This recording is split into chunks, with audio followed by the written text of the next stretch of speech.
Good morning to all of you. Good evening ma'am. हमारी आवाज clear है बेटा? Yes ma'am. ओके। दोस्तों, कल की तासिका तक हम सभी लोगों ने देखा कि वाणिज्य क्या है, व्यापार क्या है, संप्रेषण मूलक व्यावसायिक हिंदी के साथ जुड़े हुए उन पॉइंट्स को हम लोग देख चुके हैं, जिसमें वाणिज्य, व्यवसाय और हिंदी, जिसके साथ हमने देखा कि वाणिज्य, व्यापार और साधन। व्यापार का मतलब खरीदना और बेचने से है, और जिसे दो विभागों में विभाजित किया जाता है, अंतर्देशीय और अंतरराष्ट्रीय व्यापार के रूप में। अंतर्देशीय व्यापार को यदि अपन देखते हैं तो थोक व्यापार या फुटकल व्यापार के रूप में उसके दो विभागों में विभाजित किया जाता है।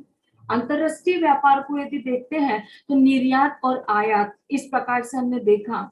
साधनों के रूप में यातायात, बैंक, बीमा, सरकारी, अर्ध सरकारी तंत्र प्रणाली और विज्ञापन, इसे देख चुके हैं। व्यापार व्यवसाय को यदि देखते हैं तो सामाजिक व्यवहार में वाणिज्यिक कार्य को अत्यधिक महत्वपूर्ण स्थान दिया गया, क्योंकि हमारी प्राचीन समाज व्यवस्था इस प्रकार से थी, क्योंकि वह एक परिकल्पना के माध्यम से वर्ण के रूप में प्राप्त होती है। वैश्य वर्ण माने आपको पता होगा कि कर्म के अनुसार यदि हम लोग लेते हैं तो 4 विभागों में विभाजित किया गया था। Do you understand? कौन कौन से 4 विभाग थे? कर्म के आधार पर यदि हम लोग प्राचीन समाज व्यवस्था हमारे लेते हैं तो बताइएगा।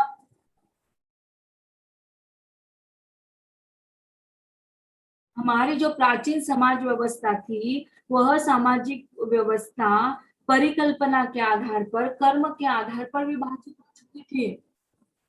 तो कौन कौन से 4 वर्ण वहां पर उपलब्ध थे प्राचीन समाज व्यवस्था के आधार पर?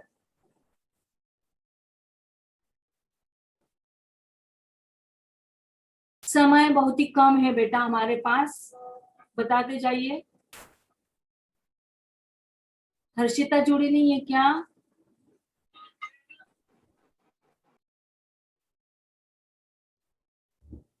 बोलो, कोई भी बोलो आप में से। खुशी, तेजल, तेजल जुड़ी है आज? हाँ मैम। मैम पहले के लेक्चर में की है तो कुछ आइडिया नहीं। ठीक है, ठीक है, हम आपको बताते हैं।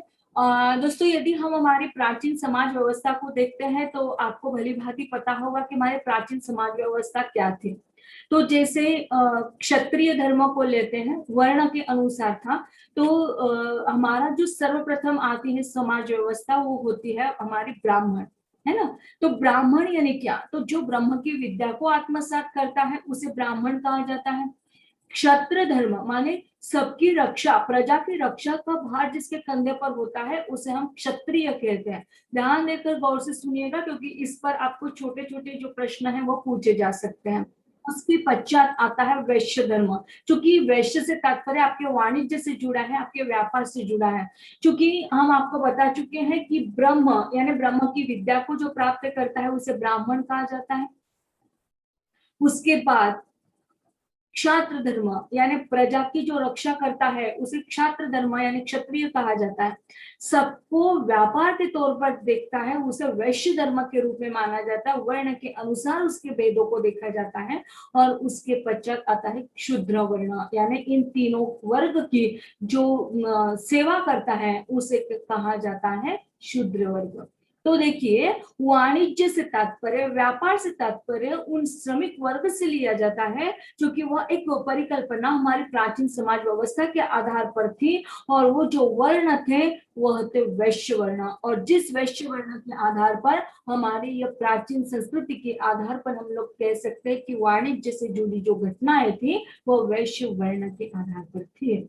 तो आपको सवाल यहाँ पर पूछा जा सकता है कि प्राचीन समाज व्यवस्था में किसकी परिकल्पना के आधार पर किस वर्ण के रूप में की गई है?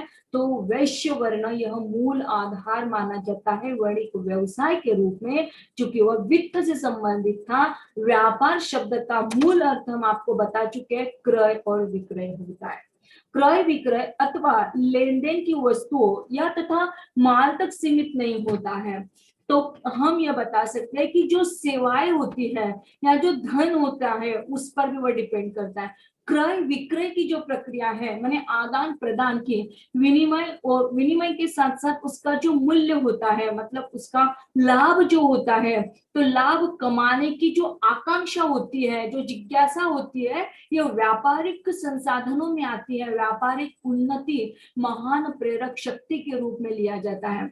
और क्रय विक्रय की यह प्रक्रिया कानूनी और अविरत हो तो ही व्यापार की संज्ञा उसे प्राप्त होती है। कानून के विरुद्ध समाज हित और सामाजिक नैतिकताओं को ताक पर रखकर अमर्याद लाभ के लिए किया जाने वाला लेन देन जो होता है वो तो ठगी कहलाता है, वो व्यापार नहीं कहलाता। साथ में ये जो क्रय विक्रय है या लेन देन की प्रक्रिया होती है वो निरंतरता के साथ भी आवश्यक होती है। यह नहीं कि हमने आज अपना कार्य किया और कल हमने अपना दुकान बंद कर दिया फिर परसों हमने, तो ये जो निरंतरता होती है ये भी व्यापार में होना और आवश्यक हो जाती है। हमने आपको अभी भी बताया कि व्यापार को मुख्य रूप से दो विभागों में विभाजित किया जाता है, एक अंतर्देशीय, दूसरा अंतरराष्ट्रीय। तो अंतर्देशीय व्यापार में हमने आपको बताया कि दो रूपों में उस व्यापार को भी दो रूपों में बांटा जाता है, एक है थोक व्यापार और फुटकर व्यापार। तो थोक व्यापार जो होता है वह थोक व्यापार में वस्तु अधिक मात्रा में खरीदी जाती है और फिर थोड़ी थोड़ी मात्रा में फुटकर व्यापारियों को वो बेची जाती है। फुटकर व्यापार में थोड़ी थोड़ी मात्रा में खरीदता है और उपभोक्ताओं को छोटी छोटी मात्राओं में वह बेचता है। यदि अपन अंतरराष्ट्रीय व्यापार की बात करें तो अंतरराष्ट्रीय व्यापार देश की सीमाओं के परे बेची जाती है। यह भी दो रूपों में होता है, एक तो आयात और निर्यात। अब आयात का मतलब क्या है कि चूंकि वो एक देश से, वो से सुनिएगा, इस पर आपको सवाल पूछा जा सकता है।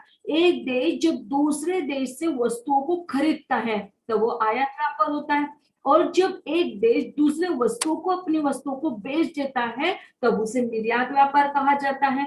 तो अंतरराष्ट्रीय व्यापार को जब देशों की सरकारों के बीच व्यापारिक अनुबंध होते हैं उन्हीं व्यापारों के आधार पर स्थापित होते हैं। अब चलते व्यापार के साधनों पर। यदि हमने कल की तासिका में देखा कि व्यापार के साधन कौन कौन से होते हैं, तो पहला हमने देखा कि परिवहन साधन होते हैं, लौह मार्ग, जल मार्ग, हवाई मार्ग। बैंक तथा वित्तीय संस्थाएं भी होती है जिसमें बैंक को अपना जो मूल्य होता है, अपना जो प्रॉफिट उस उपभोक्ता का हुआ है, व्यापारियों का हुआ है, उसके आधार पर जो मूल्य अदायगी होती है वो अपने पास सीमित मात्रा में नहीं रख सकते, विस्तृत मात्रा में उसकी राशि होती है, जिस कारण उसको प्रोटेक्शन अपने घर में नहीं मिल पाता। फिर वो चला जाता है बैंक में, वित्तीय संस्थाओं में, और फिर उसे अपने ही प्रोडक्शन को मानते हुए चलेगा कि जैसे कल की तासिका में हर्षिता ने वो खूबी से उसे चित्रित किया हुआ है कि यदि बाढ़ आती है, भूकंप मच जाता है या किसी भी प्रकार की अग्नि का यदि वह निकालना चाहता है तो कोई ना कोई प्रोटेक्शन हम लोगों को होना चाहिए। इसलिए बीमा के साधनों को भी हमने देखा, परिवहन साधन, बैंक तथा वित्तीय साधन, बीमा साधन। उसके बाद हमने आपको बताया सरकारी और अर्ध सरकारी तंत्र प्रणाली। तो कौन कौन से रूल्स एंड रेगुलेशंस होते हैं सरकारी और अर्ध सरकारी तंत्र साधनों के बीच में जो उन व्यापारियों के लिए होते हैं। व्यापार करने के लिए भी क्या कोई रूल्स एंड रेगुलेशंस होते हैं, वो होते तो कहाँ पर मिलते हैं, तो वहां मिलते थे सरकारी और अर्ध सरकारी तंत्र प्रणाली के बीच में।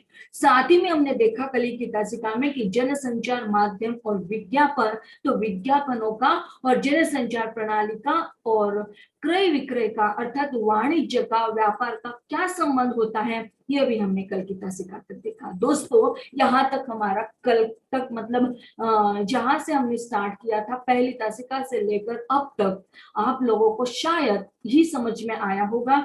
शायद शब्द का इस्तेमाल इसलिए करना चाहते हैं दोस्तों क्योंकि मुझे नहीं पता कि अब तक कितने लोग रेगुलर थे। हमारे बच्चे आप में से जो है वो बहुत अच्छी तरीके से आप सभी लोगों का अटेंडेंस निकाल रहे हो। अटेंडेंस को हम गूगल क्लासरूम पर भी डाल रहे हैं, इसलिए डाल रहे हैं क्योंकि वो क्लासरूम आप सभी के लिए बनाया हुआ है और सब लिंक्स वहां पर सेंड की जाएगी। आज तक की जितने लेक्चर्स हैं उन सब की लिंक आपको आज नाइट तक मिल जाएगी, है ना। मतलब ऐसा नहीं होना चाहिए कि हमने लेक्चर्स लिए और आप लोगों को कुछ समझ में नहीं आ रहा है या जो समझ में आ रहा है वो बाद में भी आप लोग रिवीजन के तौर पर उसे देख सकते हैं। तो आज नाइट को आपको यूट्यूब की लिंक मिल जाएगी और वो यूट्यूब की लिंक आपको गूगल क्लासरूम पर मिलेगी। ओके, यहाँ तक आते हुए आप लोगों को किसी को कोई समस्या होती है तो प्लेटफॉर्म आप सभी लोगों के लिए खुला है, आप लोग बात कर सकते हो। प्लेटफॉर्म आपके लिए खुला है, please you discuss it.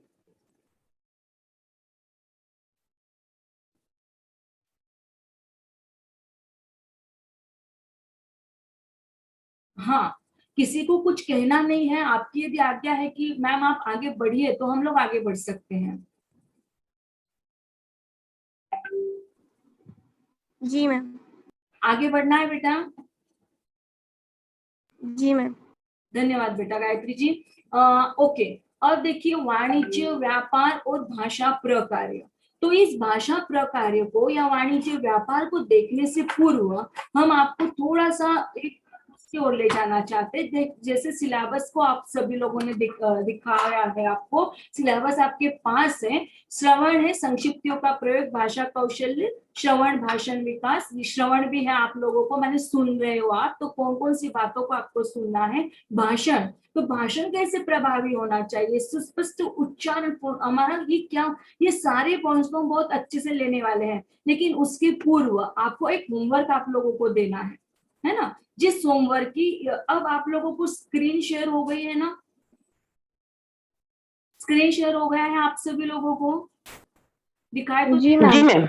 Okay, good good. अब देखिए ये लेखन कौशल्य, देख कुछ भी चीज हम अपने पॉकेट से नहीं लेना चाहते हैं, जो आपके सिलेबस में दिया हुआ है बस सिलेबस की कॉपी में से जो जो पॉइंट्स है उसे हम आपको बताना चाहते हैं। लास्ट वाला सिलेबस का आपका पॉइंट है प्रोजेक्ट का, जिसे परियोजना कहा जाता है हिंदी में। ये लेखन कौशल्य है, ये श्रुत लेखन विधि है, अक्षर स्वरूप की अनुकरण पद्धति है। तो लेखन कौशल्य को यहाँ पर एक प्रोजेक्ट के रूप में आप सभी लोगों को देखना है। ये परियोजना लेखन है, आपके सामने हमने डाल दिया है, इसे आपको एक स्क्रीनशॉट निकाल लीजिएगा। सबके पास ये होना चाहिए। जितने बच्चे, अभी कितने बच्चे जुड़े हुए हैं, 19, माने हमें माइनस कर दीजिएगा तो 18 बच्चे, यहाँ पर 18, पूरे 18 है ना। तो सभी के पास कोविड-19 है और हमारी संख्या भी पार्टिसिपेट की कोविड-19 की है। देखिए इस परियोजना लेखन को आप सभी लोगों को घर पर लिखना है। कम से कम इसमें से 2 टॉपिक पर आप लोगों को रिराइट करना होगा। क्या है कोविड-19 की महामारी और भारतीय अर्थव्यवस्था, अर्थव्यवस्था पर होने वाले प्रभाव जो है वहां पर आप लोगों को लिखने हैं। चाहे वो अस्पताल हो सकते हैं, स्कूल, कॉलेज, महाविद्यालय, या रेल की अर्थव्यवस्था हो सकती है, या आपकी बैंक हो सकती है, या अलग अलग प्रकार के जितने भी व्यापारी, अब व्यापारियों का भी एक पॉइंट आया कोविड-19 का व्यापारियों पर होने वाला प्रभाव। तो इन सभी पॉइंट्स को आप लोग बहुत अच्छे से देखो, लिखो। और देखिए ये पॉइंट्स का आपने पहली बात तो ये स्क्रीनशॉट निकाल लेना है। निकाल लिए क्या सभी लोगों ने? इसका स्क्रीनशॉट निकाल लिया? मैम। Okay, good. अब देखिए आपको करना क्या है, तो इसको आप लोगों को बहुत अच्छे से देखना है, पढ़ना है और उस पर लिखना है। और एक बात आपसे डिस्कस करना चाहते हैं कि जो भी छात्र बहुत अच्छी तरीके से इसे राइटिंग करेगा, राइटिंग कैसे करना है आपको पता होगा कि अब तो ऑनलाइन एजुकेशन चल रहा है, और खास तौर पर ऐसे समय में हम लोग चैटिंग करते हैं फेसबुक।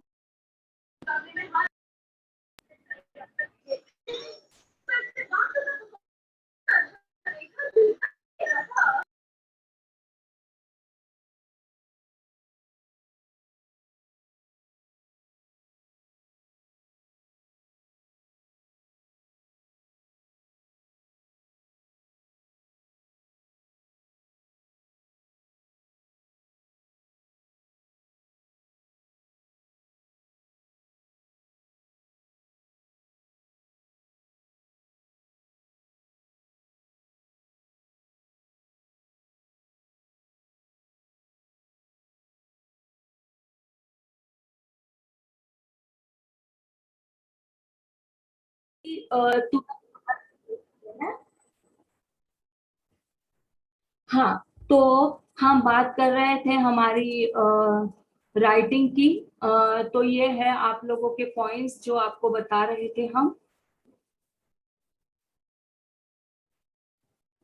यस, तो ऑनलाइन शिक्षा पद्धति क्या है और कोविड-19 का उस पर होने वाला प्रभाव क्या है, या ऑनलाइन परीक्षा पद्धति और आज की युवा पीढ़ी क्या है। तो दोस्तों आप सभी के पास एंड्रॉयड मोबाइल होगा ही, और मोबाइल होने के नाते आप सभी लोगों को ये भी पता होगा कि जैसे अब टाइपिंग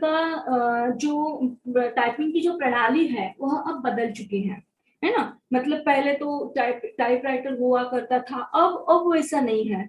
बस केवल हम बोलते जाते हैं। तो वॉइस रिकॉर्ड आप लोगों को पता होगा, पता है ना, वॉइस रिकॉर्डिंग करते हैं आप लोग, कर पाते हो क्या? जी मैम। हाँ, यस मैम। गुड। तो आप सभी लोगों को इन 10 सब्जेक्ट में से जो भी आप लोगों को आवश्यक लगता है कि नहीं ये आवश्यक है आज के समाज के लिए, तो ये आप लोगों को दो दो सब्जेक्ट को चुनते हुए दो सब्जेक्ट पर आप लोगों को आपका राइटिंग होना महत्वपूर्ण होगा। ठीक है, तो जो भी दो सब्जेक्ट होंगे उन दो सब्जेक्ट को आप लोगों को राइटिंग के तौर पर नहीं लिखना है, लेखन प्रणाली के अंतर्गत आपको मोबाइल से, ये जो मोबाइल होता है उसमें वॉइस रिकॉर्ड कर दीजिएगा, और वॉइस रिकॉर्ड करके आप वो हमारे गूगल क्लासरूम पर आपका नाम, पूरा नाम, जैसे अभी भी आपने लिखा है हर्षिता वर्मा, चैताली में शायद पूरा लिखा हुआ है। चैताली आपने क्या लिखा है? चैताली का नाम आ रहा है, शायद उनके पिता का नहीं, चैताली क्षीर सागर ऐसा ही डाला हुआ है उन्होंने भी। कोई भी बच्चे ऐसे नहीं है कि जिन्होंने अपने पिता का नाम डाला हुआ है, एक भी नहीं हम लोगों में से। लेकिन यह गलती वहां पर नहीं करनी है। आपको बता दूं कि जब ये प्रोजेक्ट आप लोगों का कंप्लीट हो जाएगा लिखना, 2 दिन आप लोगों को देते हैं, आज का दिन है और कल का दिन है। कल नाइट तक आप सभी लोगों को गूगल क्लासरूम पर डाल देना है। खास तौर पर हम आपको बताना चाहते हैं कि आप विनर्स भी हो सकते हैं जब ये आप लोगों का बहुत अच्छे से राइटिंग हो जाएगा। इस प्रकार से आप लोगों को राइटिंग करना है कि यह हमें पब्लिश करना है। आपको पब्लिश यदि चाहते हो कि इसका पब्लिकेशन हो, तो पूरी जान लगाकर आप लोगों को उसमें लिखना, उसको टाइपिंग करना, ध्यान रखिएगा कि उसकी जो संस्कृति देखिएगा कैसे लिखा हुआ है ना।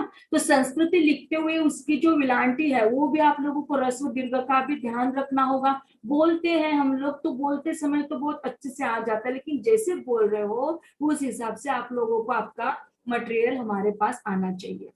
ठीक है, तो ये है परियोजना लेखन। हम लोग देखना चाहते थे आज वाणिज्य, व्यापार और भाषा प्रकार्य, लेकिन यह जो प्रविधि है उसे लास्ट में देने से अच्छा होगा कि आपके पास अभी समय है तो आज का दिन है, कल का दिन है और परसों का दिन, आपकी यदि इच्छा होती है कि 3 दिन हम लोगों को देने चाहिए तो ठीक है, 3 दिन आप लोगों को दे देते, लेकिन याद रखिएगा कि कहीं से भी कॉपी पेस्ट मत कीजिएगा, है ना। जो भी लिख रहे हो अपने माइंड से लिखिएगा, और यहाँ से इंटरनेट से उठा लिया, दूसरी व्यक्ति का उठा लिया, ऐसा नहीं। आपके विचारों को यहाँ पर डालना है कि क्या हुआ। ऑनलाइन शिक्षा पद्धति को यदि हम लोग आत्मसात कर रहे हैं तो कॉलेज का समय बच गया हमारा। एक तो पॉजिटिव भी लिखना है, एक तो निगेटिव भी लिखना है, दोनों तरीके से कि हमें, और उपसंहार के तौर पर कि निष्कर्ष तौर पर हमें ऐसा लगता है कि ऑनलाइन शिक्षा पद्धति आवश्यक है या नहीं है। यदि नहीं हो चाहिए तो क्यों नहीं चाहिए, और चाहिए तो क्यों चाहिए। तो ये सारी चीजों को आप लोगों को वहां पर मोबाइल के थ्रू, मंगल फॉन्ट आएगा, जो भी जिस भी फॉन्ट के माध्यम से आप लोग लिखोगे, याद रखिएगा कि उसका पीडीएफ बनाकर आप लोगों को डाल देना है हमारे गूगल क्लासरूम पर। अब इस परियोजना के संदर्भ में किसी को यदि कोई सवाल होता है, मंच आप सभी के लिए खुला है, आप लोग डिस्कस कर सकते हो। मैम, हाँ जी, बोलिए बेटा। टाइप करना है या लिखना है?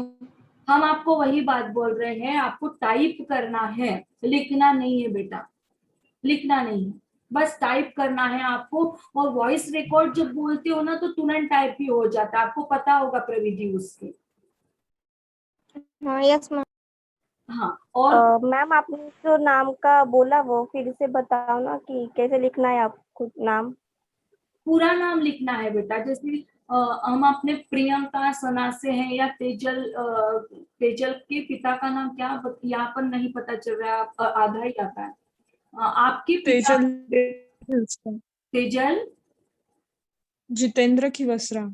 हाँ, तो पूरा नाम आप लोगों को डालना है। जैसे डॉक्टर रूपाली दिलीप चौधरी, हमने क्या किया, अंदर हमारे पिता का नाम डाल दिया, है ना। तो जिन जिन लोगों का पिता का नाम होता है या पति का भी नाम होता है, तो वह सभी बच्चे अपने अपने प्रविधि के अनुसार, जो आप लोगों ने एडमिशन लेते हुए, आपका यदि शादी हो गई है तो कई बार हम लोग नाम चेंज कर देते हैं, तो पति का नाम जुड़ जाता है, तो पति का नाम के साथ भी आप यहाँ पर, लेकिन ध्यान रखिएगा प्रोजेक्ट को राइटिंग करते समय, माने उसका टाइपिंग होने के पहले पहले आप लोगों को लिखना है परियोजना लेखन, फिर उसको लिखना है, पहला नंबर होगा कि कोविड-19 की महामारी और भारतीय अर्थव्यवस्था, पॉइंट हो गया आपका। ठीक उसी के नीचे गायत्री, अंदर जो आपके पिता का नाम होगा वो माली, ओके। हर्षिता, अंदर आपके पिता का नाम होगा वर्मा। ठीक वैसे आप लोगों को लिखना है। उसके नीचे लिखना है FY बिहोप, फिर उसके नीचे लिखना है आपका रोल नंबर।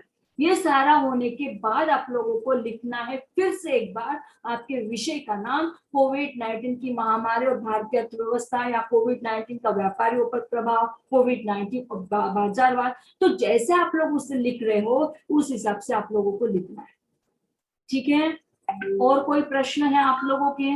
बहुत छोटा आर्टिकल नहीं होना चाहिए, बहुत छोटा आर्टिकल नहीं होना चाहिए, कम से कम 3 या 4 पेजेस का आपका आर्टिकल होना चाहिए, टाइप करके। मैम उसमें पॉइंट कैसे डालने हैं? देखिए, विषय आप लोगों को दे दिया है, विषय जो विषय आप लोग ले रहे हो, मानते हुए चलिएगा कि ऑनलाइन शिक्षा पद्धति और कोविड-19, तो चले जाइए प्राचीन हमारी शिक्षा पद्धति ऊपर कि हमारी प्राचीन शिक्षा पद्धति कैसे थी, तो वो तो गुरुकुल के पद्धति थी, हम लोगों को यहाँ पर थोड़ी पढ़ाया जाता था, हम लोग चले जाते थे आश्रम व्यवस्था में, है ना, आश्रमों में जाकर हम लोगों को पढ़ाई मिलती थी, फिर धीरे धीरे उसमें परिवर्तन। तो इस प्रकार के पॉइंट्स आप लोग वहां पर डाल सकते हो, ऐड कर सकते हो। जो सब्जेक्ट आप लोग चुन रहे हो उस हिसाब से आपको उस पर विचार विमर्श करना है और उसके बाद उसको लिखना है। मैम ये जो 9वां टॉपिक है समस्या से जूझता भारत, ये कोविड के संदर्भ में ही लिखना है ना? यस यस बेटा, ये सभी चीजें आपको कोविड से संदर्भ में ही है। कौन कौन से समस्याओं से आज भारत जूझ रहा है, कौन, देखिए हमारी भारतीय अर्थव्यवस्था को भी यदि देखते हैं कितनी समस्याओं से जूझ रहा है आज। यदि हम लोग चले जाते हैं हमारे रेल कार्य में, तो आज जितनी सभी रेलें आज बंद हो चुकी है और जिसका परिणाम भारतीय अर्थव्यवस्था पर पड़ रहा है।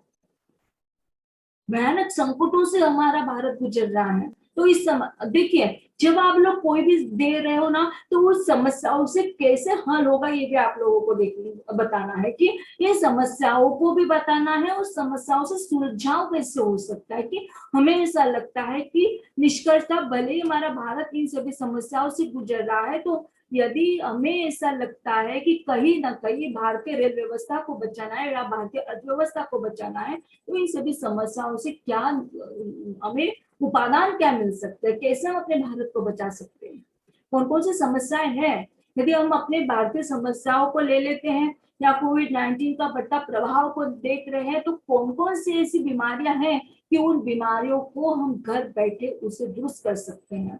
तो इस प्रकार से हम वहां पर पॉइंट्स डाल सकते हैं। सुंदर सुंदर परियोजना आप लोगों के साथ दी हुई है। हमें ऐसा लगता है बेटा कि आप उसे बहुत अच्छे से लिख सकते हो। ऐसा लिखिए, हम बार बार सचेत करवा रहे हैं कि ऐसा लिखिए आप कि चैलेंज एक्सेप्ट करना चाहिए एक दूसरे के साथ कि नहीं, हम बहुत अच्छा लिख सकते हैं, प्राइज हमें मिलेगा, प्राइज के साथ साथ हमारा जो आर्टिकल है वो पब्लिश भी होगा। ध्यान रखिएगा कि आपके आर्टिकल्स को पब्लिश करने की हमारी जिज्ञासा है। यदि आपका राइटिंग, आपका मटेरियल बहुत अच्छा होता है तो उसे हम पब्लिश करवाएंगे, ठीक है। और किसी को इसके संदर्भ में सवाल है, पूछ सकते हैं, प्लेटफॉर्म खुला है आप लोगों के लिए। मैम ये पेपर लिखना है या इसकी टाइपिंग वगैरह करनी है? अरे बाबा, कितनी बार समझाए हम, अब भी तो समझा चुके हैं। अभी समझाया हमने आपको कि मंगल फोन वॉइस रिकॉर्ड होता है ना, वॉइस रिकॉर्ड को समझते हो, जैसे आप एक दूसरे को चैटिंग करते हो ना मोबाइल पर, तो चैटिंग करते समय कई बार ऐसा होता है कि आगे वाला बंदा आपकी अंग्रेजी को नहीं समझ सकता, हिंदी को समझ सकता है, तो हिंदी को कैसे लिखोगे आप? बोलते हुए लिखोगे ना, ये देवनागरी लिपि में लिखोगे ना, तो ऐसे ही लिखना नहीं है, आपको टाइप करना है। बार बार आपको बता रहे हैं, टाइप करके भेजना है। हर्षिता, क्लियर हो गया आपको? जी मैम। हाँ, समझा दीजिए। अभी आपके ये जो दोस्त है वो समझ नहीं पा रहे हैं, आप आपकी लैंग्वेज में समझा दो ताकि तुरंत समझे। देखो, जैसे आप व्हाट्सएप पे भी देखते होगे, गूगल का एक ऐप आता है कि उसमें अपन बोलते हैं तो वो टाइप करता है टेक्स्ट बॉक्स में। तो वैसे ही जब हम हिंदी लैंग्वेज सिलेक्ट करते हैं उसमें, तो जैसे मैं अभी बोल रही हूँ, तो अगर मुझे वो टाइप करना है तो मैं वो रिकॉर्ड करेगा माइक और उसी समय टाइप भी करते जाएगा टेक्स्ट बॉक्स में। तो वैसे कई सारे एप्स अवेलेबल है, तो कौन सा बेटर है वो मैं पता करके ग्रुप में डाल दूंगी। वो यूज करके आप अपना आर्टिकल बोलकर टाइप करके लिख कर सकते हैं। तो वैसे ही आपको फिर उसका पीडीएफ फाइल बना के गूगल क्लासरूम पे अपलोड करना है उसको, अपने पूरे नाम के साथ और डिटेल्स के साथ। लेकिन दोस्तों, आप ग्रुप पर मत शेयर कीजिए सारी जानकारी, क्योंकि ग्रुप पर हिंदी ये छात्रों को छोड़कर और भी ढेर सारे लोग जुड़े हुए हैं, है ना? तो यू डिस्कस। जी मैम, हमारे एक स्टूडेंट्स का ग्रुप है, उसमें हम डाल देंगे। अच्छा, ठीक है, आप लोगों का अलग ग्रुप होगा तो ठीक है। अदरवाइज आप यदि चाहते हो तो हम लोगों का एक अलग ग्रुप बना लीजिए, जिसमें केवल हम और आप छात्र, हम दोनों ही रहे वहां पर, और कोई तीसरा न हो, है ना? क्योंकि कई चीजें ऐसी होती है कि जो आप लोगों को शेयर करनी है केवल टीचर्स के साथ, लेकिन अन्य लोग भी वहां पर जुड़ जाते हैं तो हम लोग बात नहीं कर पाते हैं, है ना? जैसे तो आप लोगों को यदि लगता है तो आप अलग से एक बना लीजिएगा, उसमें हमें ऐड कर लीजिएगा। जी मैम। ओके, तो वहां पर आप लोगों का सभी का डिस्कशन होगा। आप लोगों की कोई समस्या होगी तो तुरंत हम वहां पर बता सकते हैं, क्योंकि अब तो आप लोगों को एग्जाम भी देनी होगी, एग्जाम ले ली होगी सभी की। अब सब लोगों की सिलेबस ओवरऑल कंप्लीट हो गई क्या? नहीं मैम, अभी सिर्फ एनवायरनमेंट का हुआ है और नहीं, अभी एक तक बाकी इंग्लिश। सब्जेक्ट के गुड गुड, वेरी गुड। तो देखिए, तो टेस्ट भी आप सभी लोगों को देनी होगी, तो यदि आप लोग चाहते हो तो एक अलग केवल हमारा, केवल स्टूडेंट्स और हम ऐसे एक ग्रुप बना लीजिएगा, जिसमें आप हमें भी ऐड कर लीजिएगा, ताकि ये जो डिस्कशन चल रहा है या जिसकी कोई समस्या है तो तुरंत आप लोगों में से कोई मैसेज दे या हम भी उस पर मैसेज दें, तो ऐसा आप लोग बना सकते हो। ठीक है, तो ये कर लीजिएगा आज। कोई भी कीजिए, जिनको एक्टिवनेस है, आप लोगों में अच्छा लगता है कि नहीं हमारा एक होना चाहिए, तो आप लोग कर सकते हो। लेकिन जो ऑल एक्वाय बिहोव का बनाया हुआ है, उसमें और भी हमने देखे कि और भी ढेर सारे टीचर्स वहां पर अवेलेबल है, और ग्रुप पर यदि इस प्रकार की एक ही विषय की इतनी सारा डिस्कशन होता है, एक ने दिया दूसरे ने दिया, तो ये बात अच्छी नहीं है ना? क्योंकि ओवरऑल सब लोगों का मटेरियल ग्रुप के कारण भर जाता है, उसका जो कैपेसिटी है मोबाइल का वो ओवरऑल बढ़ जाता है, जिस कारण सभी को प्रॉब्लम क्रिएट होता है। तो कहीं हमारे वजह से किसी और लोगों को कोई परेशानी न हो, इसलिए बेटर होगा कि अपना एक अलग ग्रुप बनाया जाए। और नहीं बनाना चाहते हैं तो सीधे गूगल क्लासरूम पर डाल दो अपने। गूगल क्लासरूम पर सभी बच्चे जुड़ चुके हैं अपने, केवल वो हिंदी के ही बच्चे हैं, सभी लोगों को अनिवार्यता है ही नहीं उसमें जुड़ने की। जी मैम, गूगल क्लासरूम बेटर है, अगर उस पर कुछ होगा तो हम वहीं डिस्कस भी कर लेंगे। यस यस, और वो उसमें कैसा आपने जो डाला हुआ मटेरियल है वो भी वहां पर सेव रखेगा, है ना? तो आप वहीं पर डाल दीजिएगा जो भी आप डालना चाहते हैं। और किसी को कोई समस्या है? नहीं मैम। हाँ, ठीक है। तो देखिए, ये तो अभी हम जो चीजें आपको समझाना चाहते थे आज, वो समझा नहीं पाए, क्योंकि आज का हमारा जो पॉइंट था, कल हमने आपको बताया था कि हमारा जो पॉइंट है वो कौन सा है। तो ये हमारा पॉइंट है वाणिज्य, व्यापार और भाषिक प्रकार्य। अब इसमें क्या होता है कि जब हम वाणिज्य व्यापार के स्वरूप को देख चुके हैं, उसकी गतिविधियों को देख चुके हैं, तो उसकी गतिविधियां हमें क्या कहती हैं, उन सभी गतिविधियों का संक्षिप्त जब विवरण हम लोग देखते हैं तो स्पष्ट हो जाता है कि ये जो प्रबंधन प्रणाली होती है या जो संप्रेषण हम लोगों के बीच में होता है वह एक भाषाई प्रकार की दृष्टि से अत्यंत उपयुक्त होता है। अब यदि हमने आपको बताया कि भाषा कितनी महत्वपूर्ण है, यदि हमें अपने माल को बेचना है, दूसरे लोगों तक पहुंचाना है, तो कैसे बेचोगे? जब तक हम दूसरे व्यक्ति की भाषा को आत्मसात नहीं कर रहे तो कैसे बेच पाएंगे? हमारी भाषा आगे वाले व्यक्ति की भाषा, माने बोलने वाला जो वक्ता है, बोलने वाले वक्ता और सुनने वाला श्रोता, इन दोनों की भाषा जब एक होगी तो उन दोनों को एक भाषा भाषी कहा जाता है। अब देखिएगा कि जब हमें क्रय विक्रय करना है, हमारी भाषा को दूसरे व्यक्ति तक पहुंचाना है, तो क्रय विक्रय को लेन देन के आधार पर अर्थात प्राप्ति के आधार पर, भुगतान के आधार पर लाभ और हानि इन दोनों का ब्यौरा भी रखना होगा। कैसे? यदि हमें कोई चीज बेचनी है तो बेचते हुए हमें पॉजिटिवली भी देखना होता है और नेगेटिवली भी, माने दोनों चीजें हमारे सामने होना अत्यंत आवश्यक अनिवार्य हो जाता है कि केवल हम अपना ही प्रॉफिट देखते जाए, समाज की कुछ हानि या समाज के साथ होने वाले जो व्यापार है वो हम न देखें तो समाज हमारे पास तो आएगा नहीं, कोई भी व्यक्ति हमसे तो खरीदेगा ही नहीं। तो देखिए यहाँ पर हमें भुगतान के साथ साथ लाभ और हानि इन दोनों को भी देखना होता है। यदि हम देखते हैं एक और, तो विभिन्न व्यापारिक जो संस्थान होते हैं उनमें परिवहन संस्थान भी होते हैं, हमने देख चुके हैं। सरकारी और अर्ध सरकारी कार्यालय भी होते हैं जो उपभोक्ताओं से व्यापारिक तौर पर या व्यावसायिक तौर पर उन्हें संप्रेषण करना होता है। ऐसा ही नहीं होता व्यापार।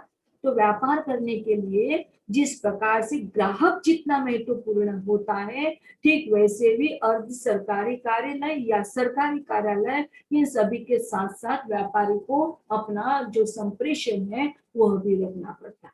और यदि वह उपभोक्ताओं के साथ या उन कार्यालयीन लोगों के साथ या ऑफिसर्स के साथ यदि जो व्यापारी है वह अपना अच्छा खासा संप्रेषण नहीं रख पाता है, अपनी भाषा शैली को प्रविष्ट नहीं कर पाता है, तो इसका इफेक्ट निश्चित तौर पर उसके व्यापार पर भी होता है।